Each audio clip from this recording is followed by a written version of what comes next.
Boom! Hey guys, it's Jack with Creative JC, and today we're gonna talk about the difference between sales, as of sales you might be familiar with, car sales, cell phone sales, direct-to-consumer sales like that, and sales for B2B businesses like what Creative JC does, because we're selling to businesses, not consumers.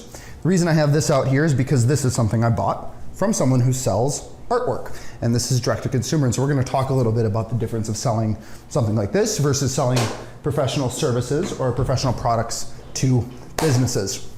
So let's get into it.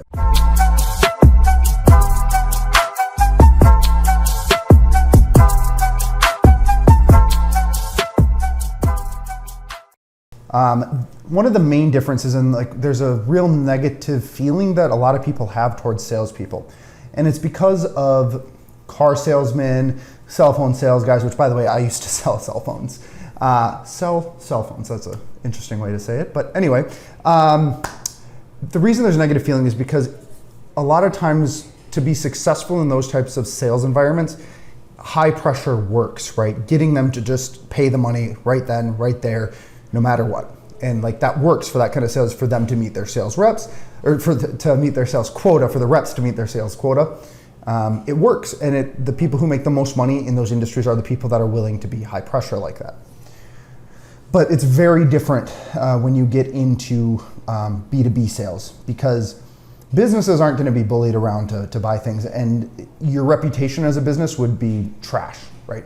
If you sold like that. And here's what I mean. If I sold and I just pushed you to buy, and maybe a business bought from our advertising services, but they really didn't want to, well, they're not going to have a good experience with us. Even if we do really good work, they're not going to have a good experience because their first impression of us is negative. And so when we sell, so when Creative JC sells, and when I say sell, that's a loose term because we're not really selling. What we're doing is we're going into meetings. We have sales meetings, right, with potential clients, and we're identifying core problems that their business has. And we're seeing that if our services can solve those problems. And if they can, then we talk about price and see if it fits their budget. And if all of those things align, then we work with them. We never pressure anyone to buy services, and I don't think that any B2B sales should be like that. I think that when you're selling B2B, it's problem solving. And so if you're a business owner and you have, say a medium-sized business that is struggling to collect bookings, say you're a chiropractor, right? You're struggling to collect bookings online and manage them. You just get random phone calls and stuff, and you have no solution for managing all your bookings. Well, hiring us, that's the thing we can solve, right? Now, the next question is budget, but let's just talk about that problem specifically. So if you're a chiropractor and we sit down and I start asking you questions, the first thing I'm gonna do is I'm gonna ask a bunch of questions to identify your problems. And then for something like a problem like that, well, that's something we can solve. And so then we'll go through our solution, which would be to build out a booking website that you can direct people to, and that will automatically manage all your bookings, make sure you're not double booked. And you can also qualify people through that way. So you can have them fill out a form saying, they have, neck pain or shoulder pain or whatever it is, right? You can make that form say whatever they want before the booking actually gets accepted.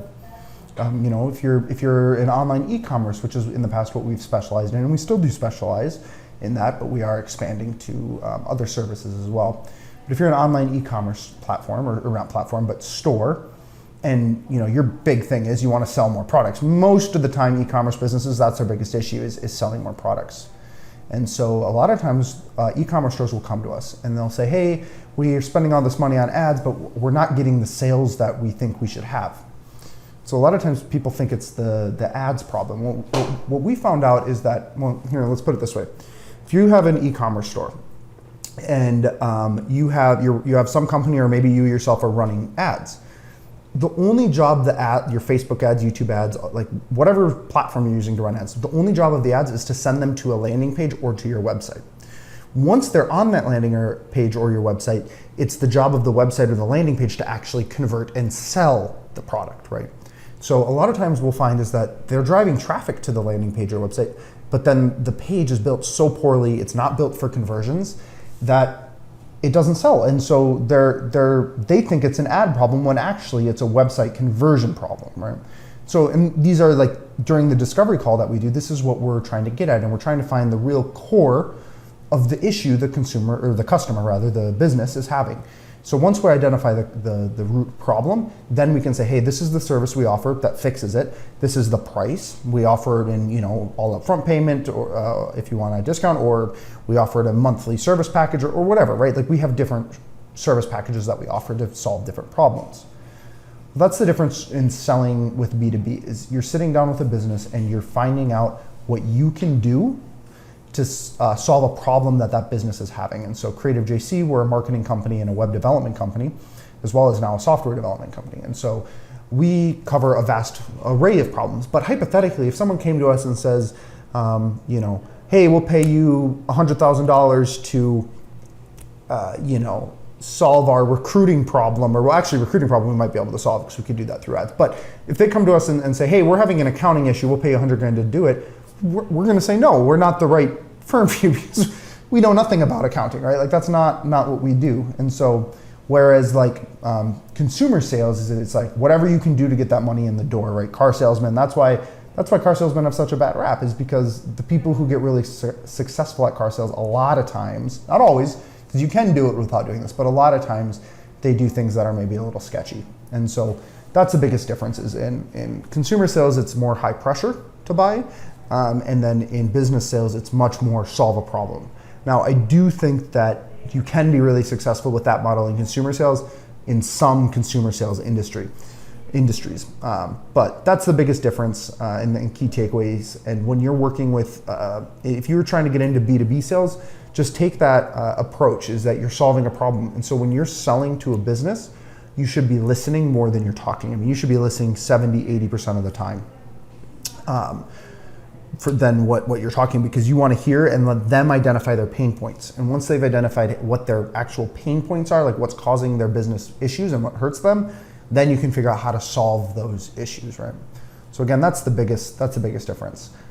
That's all I got for you today. So please go ahead and like, comment, subscribe, share, and what else? What else do they want to say in these videos? Ring the bell for notifications, all the good stuff. I would appreciate it. But thanks, guys. That's all.